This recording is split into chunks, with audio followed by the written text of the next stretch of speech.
Hey everyone, welcome. Today, we are diving into something really powerful, a lesson that offers a massive shift in how we see ourselves. We're going to break down Lesson 299 from A Course in Miracles, and it all centers on this one incredible idea, the eternal holiness that lives inside every single one of us. So let's just jump right in with a question that I think probably hits home for a lot of us, right? Are we defined by our mistakes? I mean, it is so easy to get hung up on guilt, to just replay our past errors over and over, and to start believing that our flaws are the realest thing about us. But what if that whole way of looking at things is, well, just an illusion? You know, the source material suggests that we often live our lives in a world that's kind of clouded by judgment. It describes this as an illusion, one that's built on these feelings of being separate from everyone else, this fear of being judged, and this deep, nagging guilt over things we did or maybe didn't do. And here they are, the specific barriers we tend to build up ourselves. But what's really interesting here is how the lesson talks about them. They aren't just bad feelings. They're described as active illusions that literally hide our awareness. It's like a thick fog that keeps us from seeing the truth of who we really are. Okay, but here's where it all turns around. This is where the lesson gives us this incredibly powerful counter-narrative. It's asking us to look past that fog of fear and guilt to find something essential, something unchanging about ourselves, our inner holiness. So eternal holiness, what are we actually talking about here? Well, it's defined as this intrinsic divine quality that is your true self. And this is the absolute key. It's not something you have to go out and earn or achieve. It doesn't depend on what you do or what happens to you. It is simply your natural state. And this is the heart of it all. The core affirmation from Lesson 299, eternal holiness abides in me. Just think about that for a second. It's so simple, but wow, is it profound.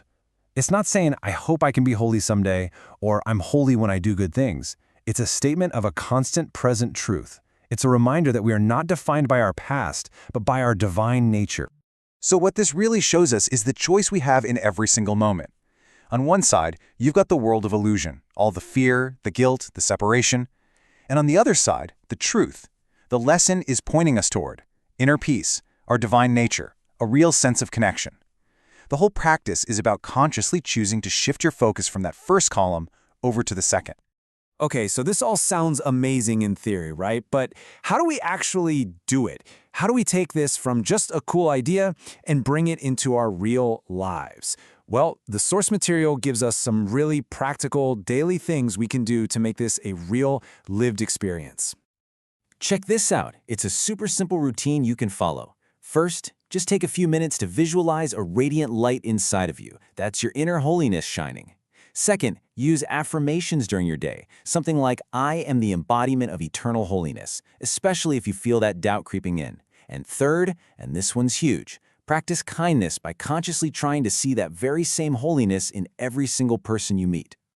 And you know, these practices aren't just about making you feel a little better on your own. They actually start this ripple effect. It's something that can totally change how you see the world and all your relationships. So let's look at how we can take that even deeper. Want to go even deeper with this? The source suggests a couple more great exercises. There's a reflection exercise where you actually plan out how you can express your holiness, maybe through compassion or forgiveness. And then there's a gratitude journal, where at the end of the day, you specifically look for and write down moments where you saw that holiness either in yourself or in someone else. So when you boil it all down, what's the big takeaway? It's that Lesson 299 isn't just trying to hand you a new belief system. No, it's offering you a tool for a complete perceptual shift. It's about learning to see past the illusions of guilt and fear to recognize an inherent, unchanging worthiness in yourself and in everyone you meet. And that leaves us with this final, really powerful question to reflect on. How does truly recognizing that eternal holiness abides in you, right here, right now, change your perception of yourself and your relationships with others? That's a thought worth carrying with you.